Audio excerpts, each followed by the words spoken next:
Hey guys, welcome back to the channel. My name is April. And my name is Rondell. And today we want to thank you guys for joining us as we get the skinny on things going on in Mexico. Yeah, as you know, or if you don't know, Mexico has really done a lot to stem the flow of migration flow through Mexico. Exactly, and a bit of that is trickling over to the tourism sector and affecting tourists and also people who are known as perpetual tourists. Yeah, straight up. So if you don't know, that 180 days that a lot of countries are accustomed to getting when they come to Mexico, it is not an automatic thing anymore. Right. I want to be careful to say, like, we're not seeing this from a lot of people. In fact, the vast majority of people coming to Mexico are still getting approved at the border for that 180 days. Yes, but there are enough that we've been hearing about and seeing stories about for us to really talk about this and bring it to you guys. Yeah, man. So today we're going to talk all about what you can do to maximize your odds of getting that full 180 days that you can get. We are giving tools and tips for you to be in the best situation possible. That's what's up. So let's get started. Previously, you used to be able to just enter Mexico, go through immigration, and see a stamp for 180 days on your FMM card with rarely any questions. Here you go, passport.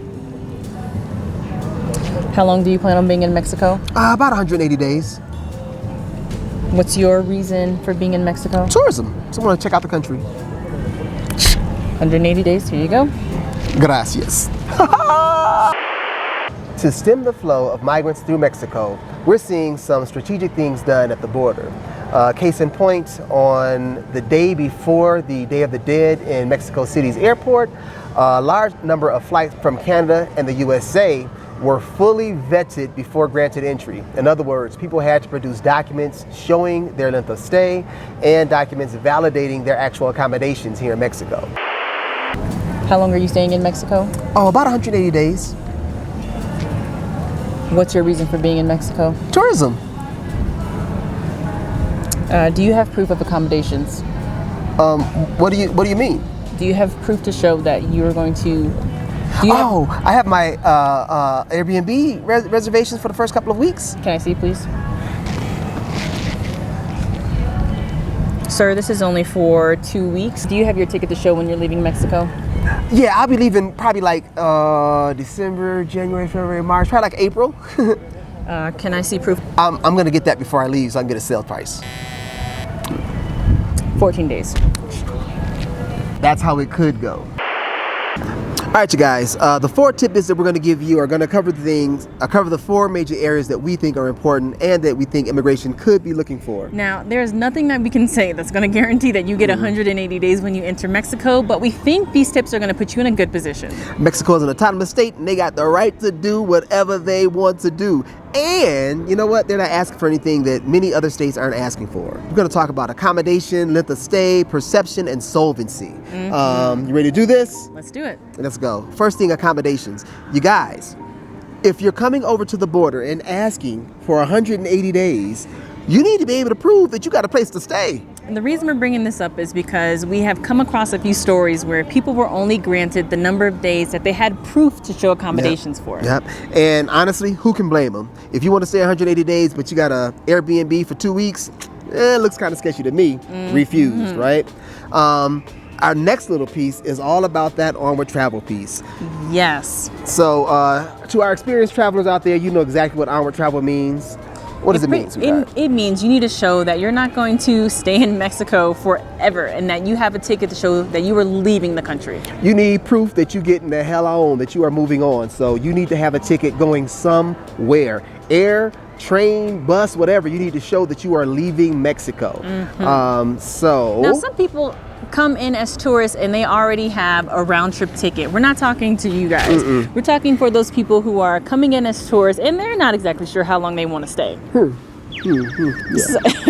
So here are some ways to show a proof of Onward Travel. Talk that stuff. So you have third-party sites that you can buy a ticket through, like Orbitz, Expedia, and Priceline. We mention these because you can cancel that ticket within 24 hours of purchase and get a full refund. Not saying that we've ever done it or we would do anything like that, but you can do it. Now, another one is you can book your ticket with an airline that also allows for 24-hour cancellation. Yep. So the day before or day of that you're entering Mexico, you can purchase a ticket from an airline site that allows for 24-hour cancellation. Yep. Come into Mexico and then set a reminder on your phone though. Don't get caught slipping. You can keep your ticket or you can cancel it before that 24 hours is up. And you can also just buy a cheap onward ticket, man. You could buy a ticket into Bolivia or into Belize, or just a cheap ticket, a little, what we call them, a throwaway ticket. Yeah, we just did a video about budget airlines within Mexico. Check one of those airlines, buy yourself a $20, $30, or $50 ticket out of the country. Now, this last way is for the risk takers. There are a few sites that allow you to rent an airline ticket to show that you are leaving the country, and will send you proof of this that you can show to immigration officials. Now, I won't say that we've ever used this process, but I will say if we did use it, we were able to get that ticket downloaded at the airport, like right then and there. So these are some viable operations, and this is a means to show Onward Travel. Now, these are websites like onwardticket.com, bestonwardticket.com. Yep. You can literally Google Onward Tickets and see different sites that are available for you to rent a ticket for a small fee of maybe like $7 to $10. And many other countries ask for this. So just, it's not uncommon, again, to show Onward Travel. So for my people who are getting their legs underneath them to be seasoned travelers of the world, this is something that you need to get accustomed to.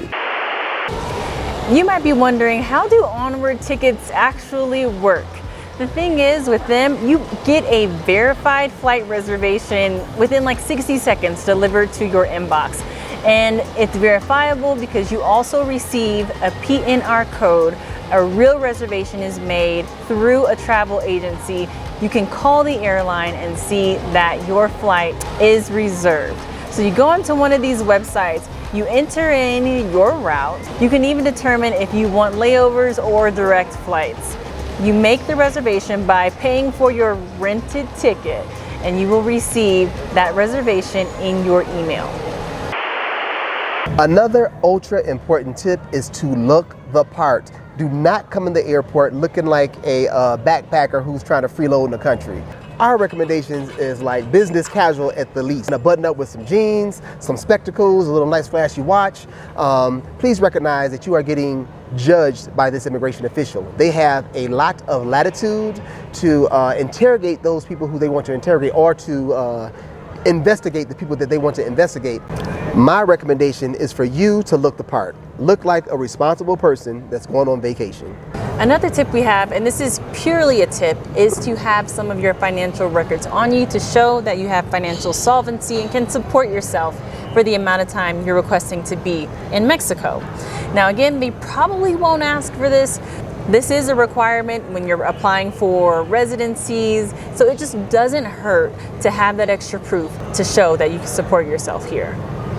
Thank you guys for watching our video today. We again are just sharing some tips and some tools. No guarantees, none, but we want to set you up in the best way possible to get the maximum amount of time that you're requesting when entering Mexico. If you guys enjoy this information, if you think it's useful information, please give us that thumbs up. And if you haven't subscribed, hit that subscribe button and hit that notification bell. We are coming with some real interesting additions to this video. Please stay tuned and hit that notification bell. Until then, be aware, stay safe, and be ready. See you guys. Peace.